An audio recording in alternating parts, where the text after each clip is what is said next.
Hello दोस्तों, तो मैं गोपाल श्रीवास्तव आप सभी का स्वागत करता हूं हिंदी मीडियम के नंबर 1 चैनल शुभम क्लासेस पर।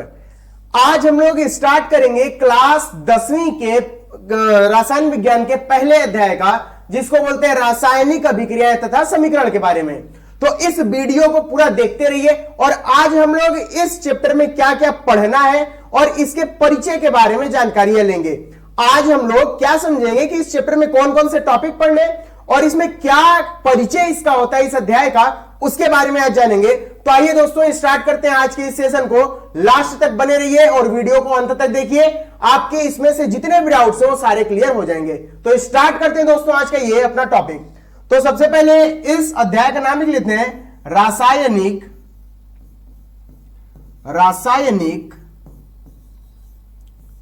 अभिक्रियाएं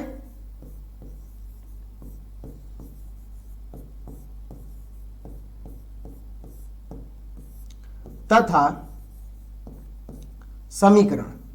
यह हमारा दोस्तों इस अध्याय का नाम है। अब हम लोग इस रासायनिक अभिक्रियाएं तथा समीकरण में क्या क्या पढ़ना है उनके बारे में हम लोग देख लेते हैं। तो सबसे पहला हम लोग इसमें देखते हैं, यहां से स्टार्ट होगा हमारा रासायनिक अभिक्रियाएं तथा समीकरण। अब इनको हम लोग यहां किनारे रख लेते हैं। तो सबसे पहले हमको रासायनिक अभिक्रियाएं तथा समीकरण में क्या पढ़ना है दोस्तों। सबसे पहला हम लोग का पॉइंट होगा परिचय। क्या इसके बारे में परिचय होता है, ये अभी इस चैप्टर में क्या इसके बारे में बताया जाता है, कैसे अभिक्रियाएं होती हैं, उनमें उत्पाद क्या होता है, अभिकारक क्या होता है, इनके बारे में हम परिचय समझेंगे। उसके बाद परिवर्तन के प्रकार पढ़ने हमको, जो कि हमको दो प्रकार के परिवर्तन यहां पर पढ़ने, एक भौतिक परिवर्तन और दूसरा रासायनिक परिवर्तन। एक और भी होता है रेडियो सक्रिय परिवर्तन होता है, लेकिन वो आप लोग को अभी 10 के लेवल पर नहीं पढ़ना है। तो आप लोगों को दो पढ़ना है, एक भौतिक परिवर्तन और दूसरा किसके बारे में, रासायनिक परिवर्तन के बारे में। भौतिक परिवर्तन रासायनिक परिवर्तन को जो हम लोग दूसरा पार्ट डिस्कस करेंगे तो वहां पर इसके बारे में बढ़िया से समझेंगे कि चीजें क्या होती हैं।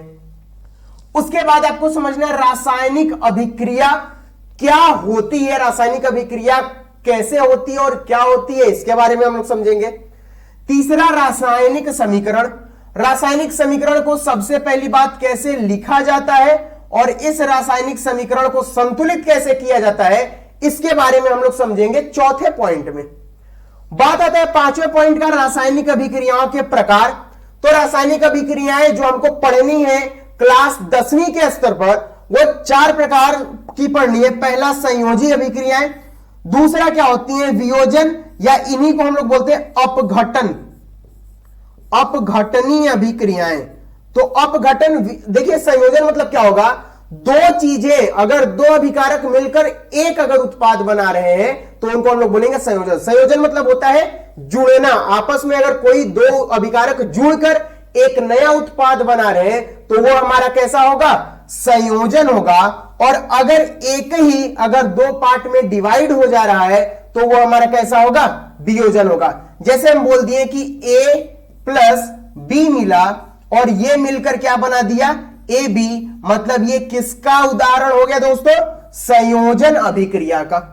और अगर क्या हुआ, यही जो AB है ये दो पार्ट में टूट गया, A प्लस B में ठीक पहले वाले का विपरीत अगर हो गया तो ये हमारा कौन सा हो जाएगा, वियोजन। इसके बारे में दोस्तों हम लोग बहुत गहराई से पढ़ेंगे जब हम लोग टॉपिक स्टार्ट करेंगे। आज केवल हम लोग इस चैप्टर में क्या क्या चीजें पढ़नी है उसके बारे में समझ रहे हैं, एक परिचय ले रहे हैं कि कैसे पढ़ना है इस अध्याय को।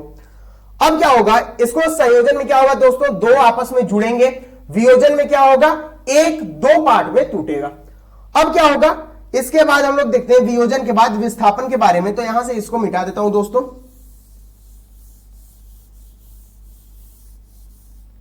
विस्थापन जब हम लोग पढ़ते हैं तो विस्थापन में क्या होता है, हमको एक श्रेणी ज्ञात करना होता है, एक श्रेणी याद करना होता है दोस्तों, जिसको हम लोग बोलते हैं सक्रियता की श्रेणी। अगर कहीं पर भी वियोजन अभिक्रिया हो रही है तो वहां पर एक श्रेणी याद करना होगा जिसको बोलते हैं सक्रियता की श्रेणी। और इसी सक्रियता की श्रेणी को याद करने के बाद हम लोग क्या करेंगे, विस्थापनीय अभिक्रिया करेंगे। विस्थापन में क्या होता है कि अगर ए बी और सी डी है तो वहां पर क्या होगा, ए के स्थान को कोई दूसरा तत्व आके क्या कर देगा, वहां से उसको हटा देगा। विस्थापित करना मतलब होता है हटा देना। तो इसका भी हम लोग अध्ययन करेंगे दोस्तों। विस्थापन करना मतलब हटा देना। ये कब हम लोग पढ़ेंगे, जब हम लोग इसके बारे में रासायनिक अभिक्रियाओं के प्रकार पढ़ेंगे। अब क्या पढ़ेंगे, द्विविस्थापन। द्विविस्थापन में क्या होता है, अगर विस्थापन पढ़े तो केवल एक ही अणु के पास केवल हम लोग हटाते हैं, इसमें दो को नहीं हटाते हैं। लेकिन अगर द्विविस्थापन हो जाए, जैसे हम लोग बोल दें a b plus c d है, तो इसमें बी के पास कौन चला जाएगा, सी। तो ये हमारा कैसा बन जाएगा, सी बी बन जाएगा। और डी के पास कौन आ जाएगा, सी के पास कौन आ जाएगा, ए। मतलब यहां पर सी क्या किया, ए को विस्थापित किया, और ए क्या किया, सी के जगह पर आ गया। मतलब ये हमारा क्या हो गया, द्विविस्थापन हो गया। दोनों आपस में क्या हो गए हैं, विस्थापित हो गए हैं। इसको बोलते हैं दोस्तों द्विविस्थापन अभिक्रियाएं। विस्थापन में क्या होगा, केवल एक विस्थापित होगा, दोनों विस्थापित नहीं होंगे। अब देखते हैं दोस्तों, इसके बाद एक और भी विशेष प्रकार की अभिक्रिया हमारे पास होती है, जिसको हम लोगों को अंत में पढ़ना होता है। और उस अभिक्रिया को यहां पर मैं 5वां नंबर दे रहा हूं। उसको बोलते हैं उपचयन तथा अपचयन अभिक्रियाएं। उपचयन एवं अपचयन अभिक्रियाएं। उपचयन तथा अपचयन अभिक्रियाएं, इन अभिक्रियाओं को हम लोग बोलते हैं रिडक्शन ऑक्सीडेशन। और जब दोनों को मिला देते हैं, तो आप लोग के हिंदी मीडियम के भी बुक में, मैं इंग्लिश का नहीं बता रहा हूं, हिंदी मीडियम के भी बुक में इन दोनों को साथ में मिलाकर लिखा रहता है एक रिडॉक्स रिएक्शन, एक रिडॉक्स अभिक्रिया लिखा रहता है। वो हिंदी में भी कई जगह छप जाता है कि बताइए रिडॉक्स अभिक्रिया क्या होती है। तो उपचयन और अपचयन के बारे में हम लोग पढ़ेंगे, और इन दोनों को जब मिला देते हैं तो उसको हम लोग बोलते हैं रिडॉक्स। अब क्या होगा दोस्तों, इसके बाद हम लोग जब पढ़ते हैं, तो ये 5वीं थी उपचयन तथा अपचयन अभिक्रियाएं। उपचयन एवं अपचयन अभिक्रियाएं। फिर क्या हमको पढ़ना है, ये देखिए यहां पर दे दिया गया है उपचयन तथा अपचयन के बारे में क्या होती हैं। इनको भी हम लोग पढ़ेंगे जब हम लोग 6वें पॉइंट के बारे में बात करेंगे। संरक्षण नहीं संक्षारण होता है, यहां पर संक्षारण हो जाएगा। जैसे हम लोग का लोहे पर जंग लगना भी किसके विधि से होता है, संक्षारण के ही विधि से होता है। और फिर इसके बाद हम लोग पढ़ेंगे विकृत गंधिता के बारे में। मतलब कोई चीज अगर हम लोग खुले में रख दें तो क्या होने लगती है, खराब होने लगती है, और उसी को हम लोग क्या बोलते हैं, विकृत गंधिता बोलते हैं। इसमें क्या होगा, जैसे आप लोग देखे होंगे, कोई भी चीज अगर आप लोग कुरकुरे या चिप्स या कोई भी ऐसी चीजें खरीदने जाएं, तो पैकेट में रहती है, और पैकेट क्या रहता है, फूला हुआ रहता है। उस पैकेट में क्या रहती है, एक गैस रहती है, और वो गैस क्या करती है, उनको बाहर के वातावरण से खराब होने से बचाती है। वही दोस्तों हमको यहां पर पढ़ना है विकृत गंधिता में, कि अगर किसी चीज को हम लोग खुले में रख दें तो क्यों खराब हो जाती है, और उसको खराब करने वाले कारक कौन कौन से होते हैं, उस सब चीजों को हम लोग पढ़ेंगे विकृत गंधिता में। तो ये हमारा 9 यहां पर टॉपिक था, पहला परिचय से लेके और अंतिम विकृत गंधिता तक। और 10वां आप लोग को करना है, 10वां क्या करना है, आप लोग को सभी को फिर से क्या करना है, 10वें पॉइंट में इनका अध्ययन करना है, जितने टॉपिक आप लोग पढ़ेंगे, और क्या करना है, अच्छा नंबर लाना है। अब ये 10वां पॉइंट आप लोग की जिम्मेदारी है। 9 तक तो मेरी जिम्मेदारी है, और 9 के बाद जो होगी वो किसकी जिम्मेदारी होगी दोस्तों, वो आपकी जिम्मेदारी होगी। तो आइए दोस्तों याद स्टार्ट करते हैं परिचय से। परिचय क्या होता है इस रासायनिक अभिक्रिया के बारे में, उसको देखना स्टार्ट करते हैं। तो सबसे पहला हम लोग का पॉइंट, रासायनिक अभिक्रियाओं में सबसे पहले हम लोग सुनेंगे, समझेंगे कि क्या होती है रासायनिक अभिक्रियाएं। तो यहां पर मैं लिखना स्टार्ट कर देता हूं, रासायनिक अभिक्रियाएं। रासायनिक अभिक्रियाएं।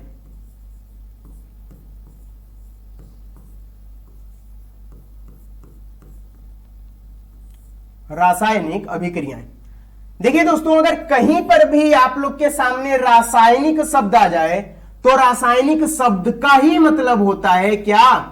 परिवर्तन। अगर कहीं परिवर्तन हो रहा है इसका मतलब वहां पर कौन सा शब्द जुड़ा होगा? रासायनिक। तो अगर कहीं रासायनिक अभिक्रियाएं हैं तो कोई ऐसी अभिक्रिया होगी जिसमें क्या हो जाए? परिवर्तन हो जाए। और अगर किसी अभिक्रिया में परिवर्तन होता है तो उस अभिक्रिया को हम लोग क्या बोलते हैं? रासायनिक अभिक्रिया। जैसे मैं बोलूं दोस्तों कि अगर यहां पर क्या होता है, A प्लस बी अगर मिलकर क्या बनाते हैं? C बना देते हैं। मतलब A मिला, A यहां पर मिला किसके साथ? B के साथ। और दोनों मिलकर क्या किए? एक नया परिवर्तन करके किसको बना दिए? C को। तो अगर किसी अभिक्रियाओं में क्या हो जाए? परिवर्तन हो जाए तो उसको हम लोग बोलते हैं रासायनिक अभिक्रियाएं। अब देखिए हम लोग यहां पर अगर हम लोग से एग्जाम में पूछ दिया जाए कि रासायनिक अभिक्रियाएं क्या होती हैं तो लिखने का तरीका क्या होता है, कैसे लिखेंगे? तो यहां पर लिखेंगे वह प्रक्रिया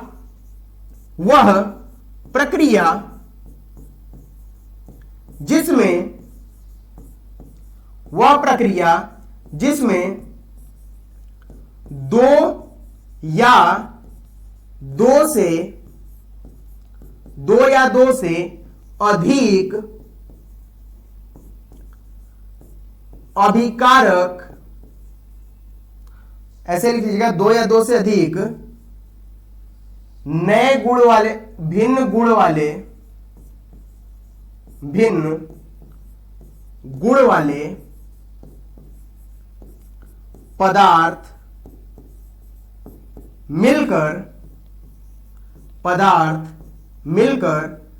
एक नए गुण वाले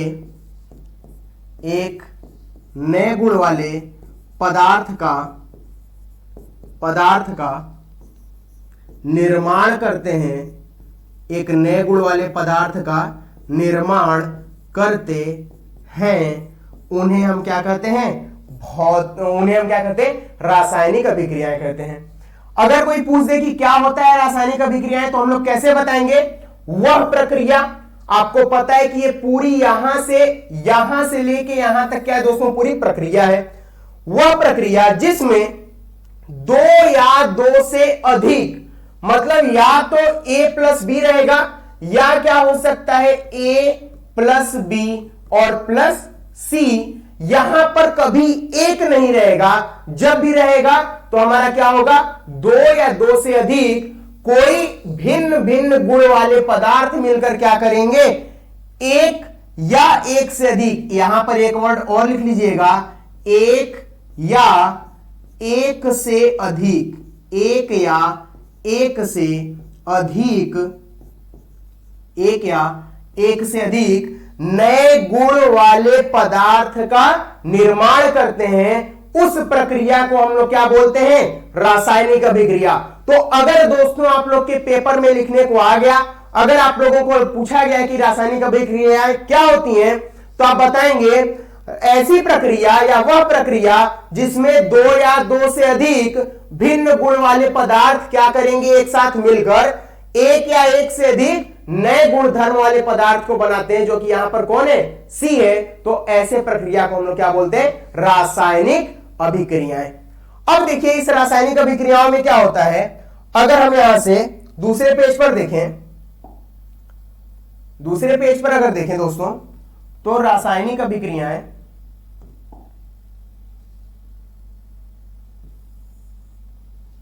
मैंने बताया था अभी कि रासायनिक अभिक्रियाएं 2 या 2 से अधिक पदार्थ मिलकर एक या एक से अधिक नए पदार्थ का निर्माण करते हैं। तो यहां पर रासायनिक अभिक्रियाएं, जैसे हम लोग मान लेते हैं दोस्तों कि यहां पर A प्लस बी हमारे साथ मिला, A मिला और B मिला और ये मिलकर क्या बना दिया? C। अब जो शुरू में रहेगा ना दोस्तों, ये जो पहला रहेगा, जो दोनों आपस में मिलेंगे, इस मिलने वाले को हम लोग क्या बोलते हैं? अभिकारक। याद रखिएगा, जो दो पदार्थ आपस में मिलते हैं उनको हम लोग क्या बोलेंगे? अभिकारक। और जो नया पदार्थ बनता है उनको दोस्तों क्या बोला जाता है, उत्पाद बोलते हैं। तो दो पदार्थ जो आपस में मिलेंगे उनको अभिकारक बोलेंगे और जो नया पदार्थ बनेगा उनको हम लोग क्या बोलते हैं, उत्पाद। तो अगर कोई पूछ दे कि अभिकारक क्या होते हैं, अभिकारक क्या होते हैं, तो अभिकारक को हम लोग कैसे यहां पर परिभाषित कर सकते हैं। तो अभिकारक को परिभाषित करने के लिए हम लोग बता सकते हैं कि ऐसा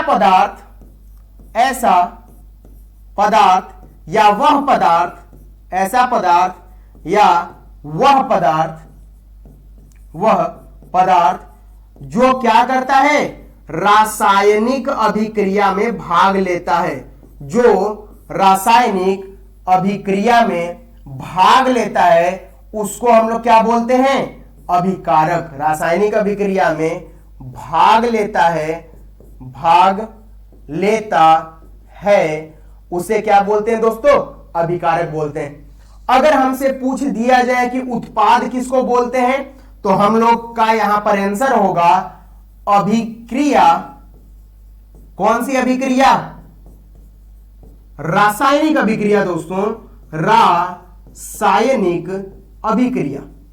रासायनिक अभिक्रिया के फलस्वरूप, रासायनिक अभिक्रिया के फलस्वरूप बने नए गुण धर्म वाले पदार्थ को, नए गुण धर्म वाले पदार्थ को उत्पाद कहते हैं, उत्पाद कहते हैं। तो आपका यहां पर दोनों चीजों के बारे में बता दिया गया है कि अभिकारक क्या होते हैं और उत्पाद क्या होते हैं। अगर कोई आपसे पूछ दे अभिकारक किसको बोलेंगे, तो ऐसे पदार्थ या वह पदार्थ जो क्या करते हैं, रासायनिक अभिक्रिया में भाग लेते हैं, और क्या होगा, इस रासायनिक अभिक्रिया के पूर्ण होने पर या इस रासायनिक अभिक्रिया के फलस्वरूप जो नया पदार्थ बनता है उस पदार्थ को हम लोग क्या बोलते हैं, उत्पाद। रासायनिक अभिक्रिया के फलस्वरूप बने नए गुण धर्म वाले पदार्थ को हम लोग क्या बोलते हैं दोस्तों, उत्पाद बोलते हैं। तो पहला आपका रासायनिक अभिक्रिया हो गया, दूसरा आपका अभिकारक हो गया और तीसरा उत्पाद हो गया। इन तीन के बारे में अगर परिभाषा पूछे तो क्या आप लोग बता सकते हैं दोस्तों? बिल्कुल बता सकते हैं, क्योंकि आप लोग यहां से इस चीजों को देख चुके हैं कि कैसे क्या प्रक्रियाएं होती हैं। अब इसमें क्या होगा, यहां से मैं इसको इरेज करने जा रहा हूं, मिटाने जा रहा हूं। अब देखते हैं कि इस अभिक्रिया में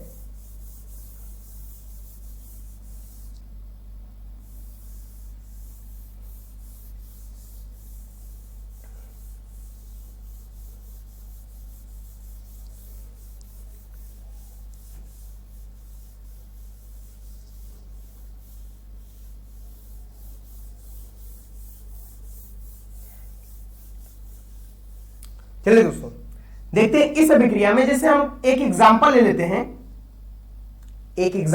हैं, 2H2 प्लस O2 मिलकर क्या बना देगा, 2H2O। एक और एग्जांपल ले लेते हैं, C प्लस O2 ये मिलकर क्या बना दिया, CO2। दो एग्जांपल ये दोस्तों, इन दोनों एग्जांपल में हम देखते हैं कि हमको क्या करना होगा, कैसे समझ में आएगा रासायनिक अभिक्रियाएं हो रही हैं, कौन अभिकारक है कौन उत्पाद है। तो इसको समझने के लिए सबसे पहले हम यहां पर लिखते हैं रासायनिक अभिक्रियाओं को लिखते कैसे हैं, रासायनिक अभिक्रियाओं को लिखते कैसे हैं। तो रासायनिक अभिक्रियाओं को लिखने के लिए, रासायनिक अभिक्रियाएं इनको लिखते कैसे हैं, तो अभिकारक के बीच क्या रहेगा, अगर कहीं पर अभिकारक है तो अभिकारक के बीच हम लोग किसका चिन्ह लगाते हैं, धन का, मतलब प्लस का। फिर यहां से तीर लगाते हैं और तीर लगाने पर हमारा क्या बनता है, उत्पाद बनता है। और उत्पाद अगर एक है तो वैसे लिखेंगे, लेकिन अगर दो है तो क्या लगा देंगे बीच में, प्लस। अब देखिए उत्पाद में तो हमारा दोनों तरफ केवल एक एक बना है, इधर भी H2O बना और इधर क्या बना है, CO2 बना है। लेकिन अभिकारक में क्या हुआ है, हमारे दो हैं, तो इन दोनों के बीच हमको लिखने का सबसे पहला जो तरीका होता है उस तरीके में हम क्या बोलते हैं, अगर मान लीजिए हमारे पास दो अभिकारक हैं ए तथा बी, ये दोनों क्या हो गए, अभिकारक हो गए, ये दोनों क्या हो गए, अगर यहां पर इनको हम लिख देते हैं अभिकारक, अभिकारक, और इनसे मिलकर बन रहा है सी, और इस सी को क्या बोल दिए, उत्पाद, उत्पाद। मतलब हमारे पास ए और बी अभिकारक है और सी हमारा क्या है, उत्पाद है। अब कोई बोल दे कि इनको लिखेंगे कैसे, तो हम लोग क्या करते हैं, ए लिखेंगे, उत्पाद और अभिकारक में हम ध्यान देंगे कि दोनों की तरफ क्या लगाना है, धन लगाना है। अभिकारक अगर दो है तो बीच में क्या करेंगे, प्लस लगाएंगे और फिर दूसरे वाले को लिखेंगे। और फिर हम बताएं दोस्तों कि क्या करेंगे, एक चिन्ह दर्शाएंगे, और ये तीर का चिन्ह जो होता है ये बताता है कि अभिक्रिया हमारी हो रही है। और फिर उसके बाद जो उत्पाद बनता है उसको हम लोग क्या लिख देंगे, सी। अगर उत्पाद दो बनता, सी और डी बनता, यहां से मान लीजिए सी और डी बन रहा है, तो हम लोग क्या लिखते हैं, सी प्लस डी लिखते हैं। लेकिन अगर केवल एक बन रहा है तो यहां पर हम प्लस नहीं लगाएंगे, यहां पर हम लोग क्या कर देंगे, केवल एक ही को लिख देंगे, केवल सी को। क्लियर है दोस्तों, यहां तक समझ में आया है।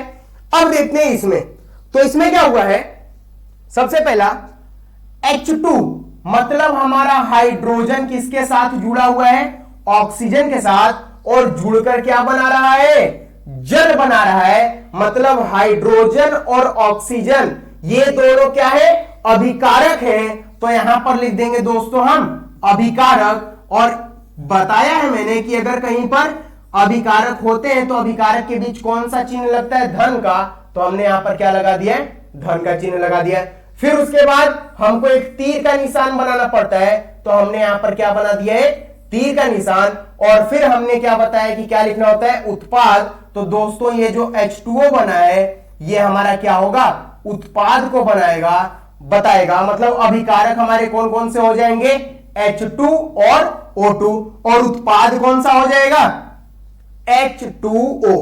अब यहां से हम क्या करते हैं, इसको थोड़े टाइम के लिए यहां से हटा देते हैं।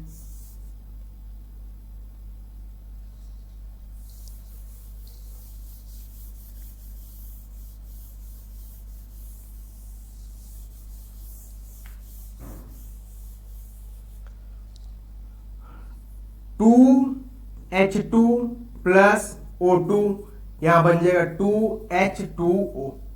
अब यहां पर सबसे पहले लिख ली, आप लोग क्या करेंगे, लिखेंगे अभिकारक, और अभिकारक में आपके कौन कौन से आएंगे, H2 आएगा, और कौन आएगा, O2 आएगा। अब उत्पाद लिखेंगे, और उत्पाद में आपका कौन आ जाएगा, H2O आ जाएगा। मतलब यहां से आप लोगों को एक चीज पता चल चुका है कि H2O उत्पाद बन गया है, और H2 तथा O2 क्या है, अभिकारक हैं। क्या दोस्तों आप लोग बता सकते हैं कि इसमें कौन सा अभिकारक और कौन सा उत्पाद है, आप लोग कमेंट सेक्शन में करके बताइए कि कौन सा अभिकारक है और कौन सा उत्पाद है। मैं पूछ दूं अगर कार्बन, मैं पूछ दूं अगर कार्बन के बारे में, कार्बन क्या है, अभिकारक है, उत्पाद है। अगर पूछ दूं ऑक्सीजन के बारे में कि ऑक्सीजन क्या अभिकारक है, उत्पाद है। या अगर पूछ दूं कार्बन डाइऑक्साइड के बारे में कि अभिकारक है कि उत्पाद है, तो आप लोग क्या बताएंगे।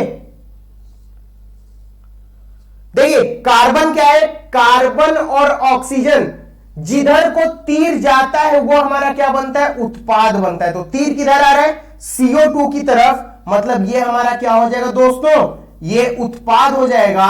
बाकी ये दोनों जो होंगे ये हमारे क्या हो जाएंगे, दोनों अभिकारक हो जाएंगे।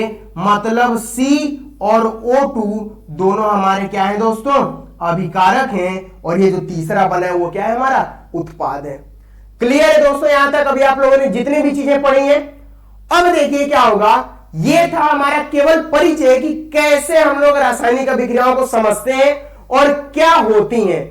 अब हमको समझना है रासायनिक समीकरण के बारे में, और फिर इस रासायनिक समीकरण को समझने के बाद हम लोग जो परिवर्तन होते हैं, भौतिक परिवर्तन और रासायनिक परिवर्तन, इनके बारे में हम लोग नेक्स्ट लेक्चर में क्या करेंगे, डिस्कस करेंगे। तो आज में हम लोग देखते हैं कि क्या होती है रासायनिक समीकरण। तो यहां से हम क्या करते हैं, इसको रिमूव करते हैं, और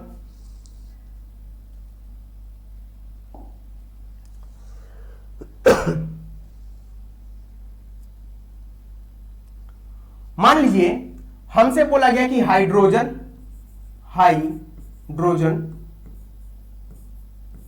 तथा ऑक्सीजन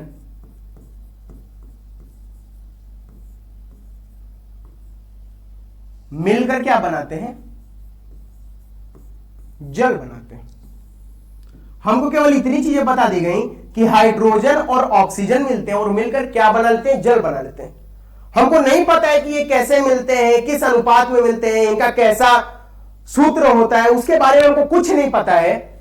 जब हम इसी चीज को क्या करेंगे, कुछ सिंबल या प्रतीक के रूप में लिखेंगे, तो उसी को हम लोग दोस्तों क्या बोलते हैं? अगर इसको प्रतीक के रूप में लिखें, जो हमारे रासायन विज्ञान में उपयोग किया जाता है, तो इन्हीं को हम लोग क्या बोलते हैं? रासायनिक समीकरण। यहां पर हम लिख देते हैं रासायनिक समीकरण।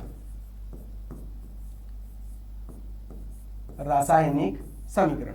जैसे हाइड्रोजन बोला है, तो हाइड्रोजन क्या होगा? H2, और ये किसके साथ मिलेगा? ऑक्सीजन के साथ, O2 के साथ, और मिलकर क्या बनाएगा? H2O बनाएगा। हाइड्रोजन ऑक्सीजन के साथ मिला और क्या बना लिया? हाइड्रोजन ऑक्सीजन आपस में मिलकर क्या बना लिए दोस्तों? जल बना लिए हैं। और इसी प्रकार से लिखना इनको प्रतीकों के रूप में, ये अब हमारा पूरा क्या बन चुका है? रासायनिक समीकरण बन चुका है। अब ये दो प्रकार के होते हैं, एक संतुलित होता है और दूसरा असंतुलित होता है। जी हां दोस्तों, एक पॉइंट हमको वहां भी पढ़ना है, एक बिंदु उसके बारे में पढ़ना है। अगर समीकरण दे दिया जाएगा तो बोलेगा कि इस समीकरण को संतुलित कीजिए। जैसे हमारे सामने अगर कहीं दे दिया x + y और ये मिलकर क्या बना रहे हैं? 3z बना रहे हैं, बोल देगा कि इनको आपस में क्या करना है? संतुलित करना है। तो इनके अणु हमको देखने होते हैं कि LHS में जितने अणु होते हैं, मतलब दाहिने हाथ में जितने होते हैं, वो RHS में भी अणुओं की संख्या क्या होनी चाहिए? बराबर होनी चाहिए। और इसी को लोग बोलते हैं संतुलित। और एक होता है असंतुलित। जैसे अभी आप देखते होंगे कि इधर H कितना है? 2 है, और इधर H कितना है? 2। H तो संतुलित है, लेकिन ऑक्सीजन इधर 2 है और इधर कितना है? 1 है। मतलब यहां पर दोस्तों ऑक्सीजन क्या है? असंतुलित है। तो ये हम लोग का कैसा हो जाएगा? असंतुलित समीकरण होगा। और अगर हम लोग क्या करें, दोनों तरफ अणुओं को बराबर कर दें, तो ये कैसा हो जाएगा? संतुलित समीकरण हो जाएगा। जो असंतुलित समीकरण रहता है दोस्तों, याद रखिएगा, इसी असंतुलित समीकरण को, असंतुलित जो रासायनिक समीकरण होता है, इसी को हम लोग बोलते हैं कंकाली समीकरण। कंकाली मतलब यह संतुलित नहीं होता है। अब इसको संतुलित करने के लिए क्या करना होगा? हमको सबसे पहले यह लिखना होगा H2 + O2, और इधर क्या बन जाएगा? H2O। हम देख रहे हैं हाइड्रोजन तो 2 हो गया, लेकिन ऑक्सीजन कितना है? 1 है। तो इसको 2 बनाने के लिए यहां 2 से हम लोग क्या कर देंगे? गुणा। अब ऑक्सीजन 2 हो गया, लेकिन हाइड्रोजन कितना हो गया?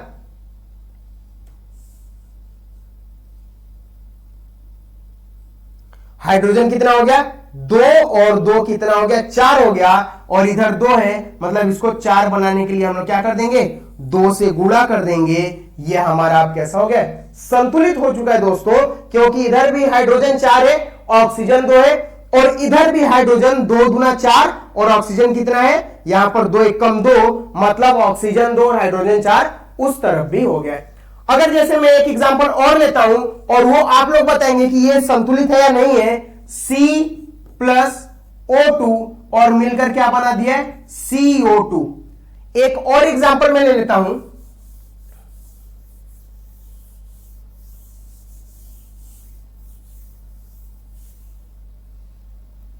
जैसे सबसे पहला था C + O2 मिलकर क्या बना दिए?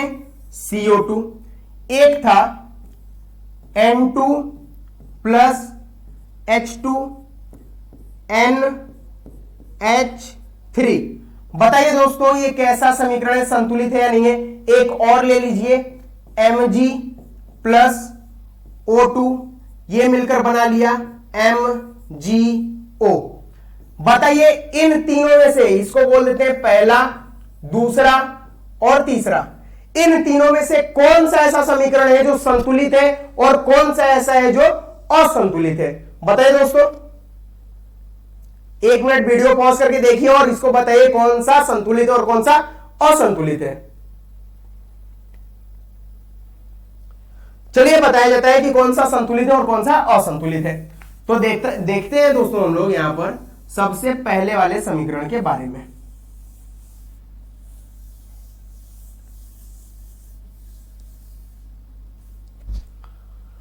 तो आते हैं पहले समीकरण पर। कार्बन इधर कितना है दोस्तों?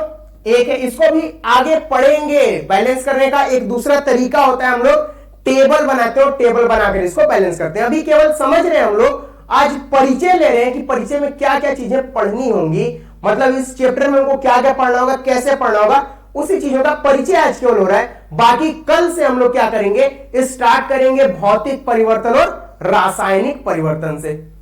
अब देखिए कार्बन इधर कितना है? 1 है और इस साइड कितना है? 1 है। ऑक्सीजन कितना है? 2 है और इधर ऑक्सीजन कितना है? 2 है। मतलब हमारा कार्बन और ऑक्सीजन कितना है? बराबर है। तो ये हमारी कैसी हो जाएगी? संतुलित अभिक्रिया हो जाएगी। इसको हम लोग बोल देंगे संतुलित। दूसरे के बारे में देखते हैं दोस्तों। इधर N मतलब नाइट्रोजन कितना है? 2 है और इधर नाइट्रोजन कितना है? 1 है। तो सबसे पहले हम लोग क्या करेंगे, नाइट्रोजन को 2 बनाएंगे, तो 2 से गुणा कर दिए, नाइट्रोजन 2 बन गया। हाइड्रोजन इधर कितना हो गया?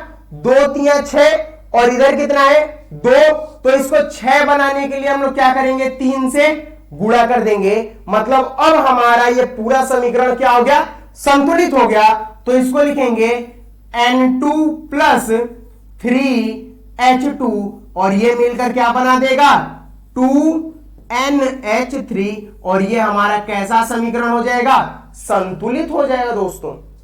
अब इसके बारे में देखते हैं। ऑक्सीजन इधर कितना है? 2, इधर कितना है? 1, इधर मैग्नीशियम कितना है? 1 और इधर कितना है? 1। मतलब ऑक्सीजन हमारा संतुलित नहीं है, मैग्नीशियम तो है। तो इसको संतुलित करने के लिए हम क्या करेंगे दोस्तों, इधर 2 से गुणा कर देंगे।